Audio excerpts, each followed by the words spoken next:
Government is extending current border measures for travelers entering Canada until at least June 30th. All travelers will still be required to submit their information in ArriveCAN through the app or website. This comes amidst calls for the federal government to address continuing travel delays and longer than usual lines at Canadian airports. For more on all of this, I'm joined by senior political correspondent for CTV News Channel, Mike Couteur. So, Mike, this decision comes at a time where, and we just mentioned, but there's been significant pressure on behalf of a number of different agencies, including the Greater Toronto Airports Authorities, to get rid of these mandates. That's not the decision the government made.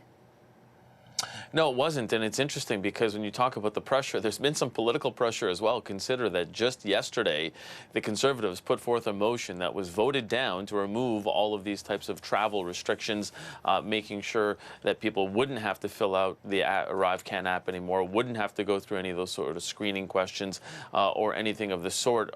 And so it's interesting that the timing is such that that was voted down yesterday, and then today, the announcement of the extension. This is what, the Transport Minister Omar Gabra was talking about today, going into cabinet, discussing some of the questions as to why these travel delays continue to happen.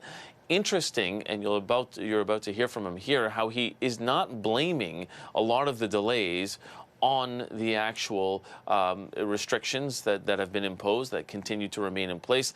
Listen to what Omar Gabra had to say going into cabinet today. So let me be very clear. Public health measures may be part of the reason why we have slowness at the airports, and we're looking at those.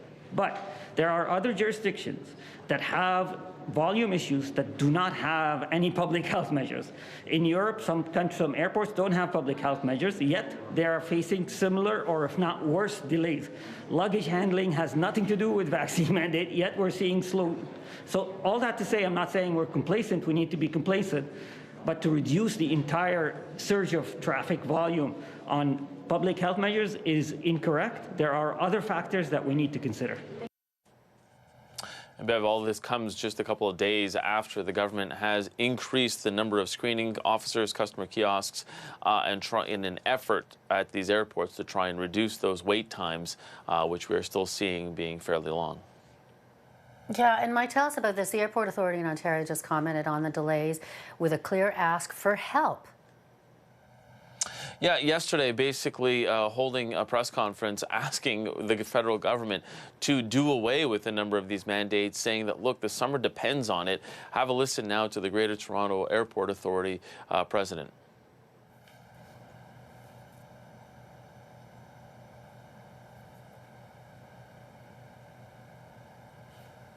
Our staff are working on a daily basis to communicate with staff at the government, Transport Canada, and it's our objective, it's our desire to push as hard as possible to make these problems, to get these problems resolved now. And at that same press conference, you had Mississauga Mayor Bonnie Crombie, who was adding her support to this, saying, look, one of the issues here is that we are into the summer travel season now, and people are looking at these lineups now, and they may not want to travel as a result of it. And she is calling on the federal government to eliminate the additional screening at security and customs, invest in recruitment and strategies to make sure that they do have more officers, as well as that remove mandatory random COVID-19 testing for international travelers, which she says is contributing to those lineups on the other side. But clearly, as we were talking about, Bev, you have Omar Gabra, the Transport Minister, who says that's not at the heart of it. So it'll be interesting to see how this minister and this government decides that they are going to be able to navigate through all of this, because the lineups are still there. Yeah, they sure are. Okay. Senior political correspondent for CTV News Channel, Mike Couteur. Thank you. Thanks, Bev.